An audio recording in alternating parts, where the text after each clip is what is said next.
আমরা আজকে দেখব কিভাবে বিএসসি রাসাররা বিজয় বীর অ্যাপসের মাধ্যমে অর্ডার পাঠাবেন।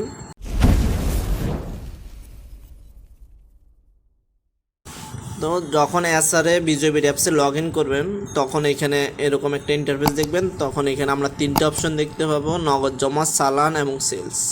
তো যখন সকালবেলা এসআর প্রোডাক্ট নিয়ে মার্কেটে উদ্দেশ্যে বেরোবে তখন উনি সর্বপ্রথম চালান তৈরি করবে। যে প্রোডাক্টগুলো নিয়ে মার্কেটে যাবে ওই প্রোডাক্টগুলোর উনি চালান তৈরি করবে।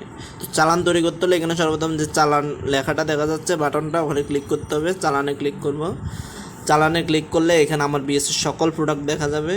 তখন আমি যে প্রোডাক্ট নিয়ে বেরোবো ওই প্রোডাক্টের চালান তৈরি করবো। কীভাবে? আমি ধরেন কফি বেড 50 পিস 5 পিস নিয়ে বেরোলাম, তো আমি এখানে প্লাস চিহ্নে ক্লিক করেও 5 পিস লিখতে পারি, অথবা এই মাঝখানে ক্লিক করে কোয়ান্টিটি 5 পিস লিখতে পারি। এরপরে গিয়ে আমি আরও কিছু নিয়ে বেরোলাম, ধরেন আমি স্ট্রেচের চকলেট মিল্ক 200 ml নিয়ে বেরোলাম। তখন আমি চকলেট মিল্ক 200 ml ধরেন 30 পিস, তো আমি এখানে মাঝখানে ক্লিক করে 30 পিস লিখবো, কনফার্ম দেব। এরপরে যদি আমি আরও অন্য কোনো প্রোডাক্ট নিয়ে বের হই, অন্য কোনো চানাচুর বা ক্যান্ডি বা মোটর ভাজা, তখন আমি ওগুলোতে ক্লিক করব। ওগুলো ক্লিক করে ওগুলো চালান তৈরি করব কোয়ান্টিটি লিখে।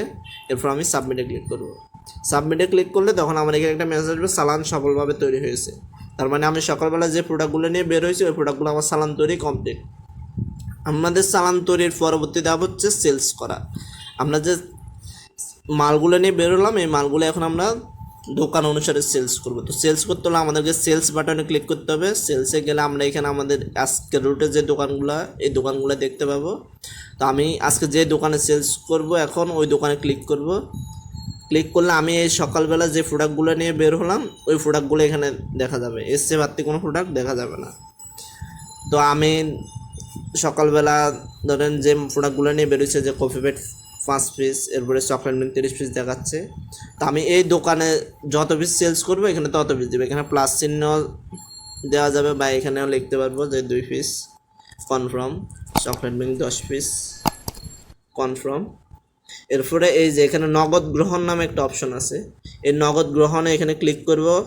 00 উপরে ক্লিক করে যত টাকা সেলস করছি, এই যে নেট পণ্য মূল্য 340 টাকা, আমি ওই মূল্যটা লিখবো। এখানে 340 টাকাটা লিখবো, লিখে কনফার্মে দেবো। কনফার্মে দিয়ে সাবমিটে দেব, তাহলে অর্ডারটি সফলভাবে সেভ হয়ে আসবে।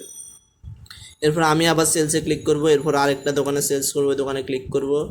ক্লিক করে আমার কফি বেড ক্যান্ডি ধরেন এখানে 3 পিস দিলাম, কনফার্ম।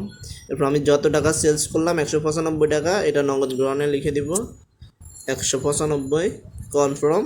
এরপর সাবমিট। এরপর আবার সেলসে ক্লিক করব। সেলসে ক্লিক করে আরেকটা যে দোকানে সেলস করে দোকানে লিখবো।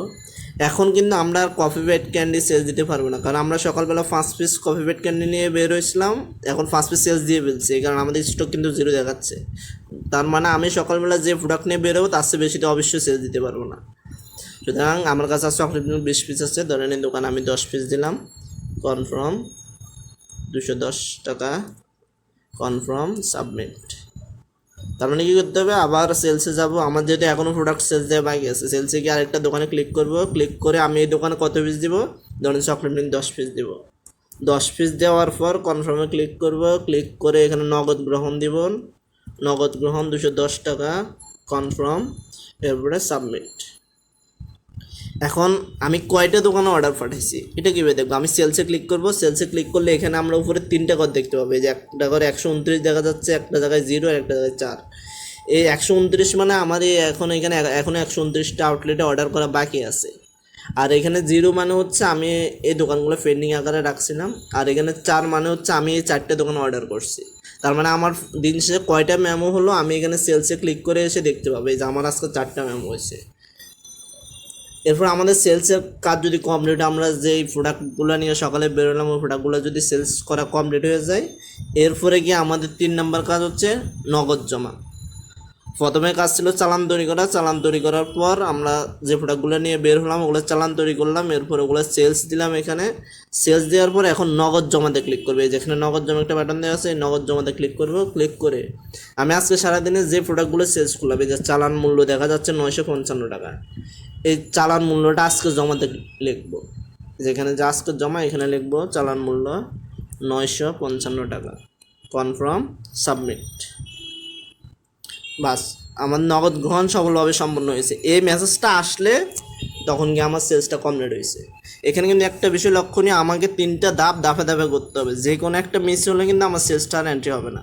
আমাকে সর্বপ্রথম চালান তৈরি করতে হবে, যে প্রোডাক্ট নিয়ে সকালে বের হবো, ওই চালান তৈরি করার পর আমাকে সেলস করতে হবে। সেলস করবো, এখানে সেলস করা কমপ্লিট হলে এরপর আমার নগদ জমাটা দেওয়া লাগবে। নগদ জমা দেওয়ার পরে আমার সেলসটা কমপ্লিট হবে। ধন্যবাদ। এই ছিল আমার আজকের বিষয়।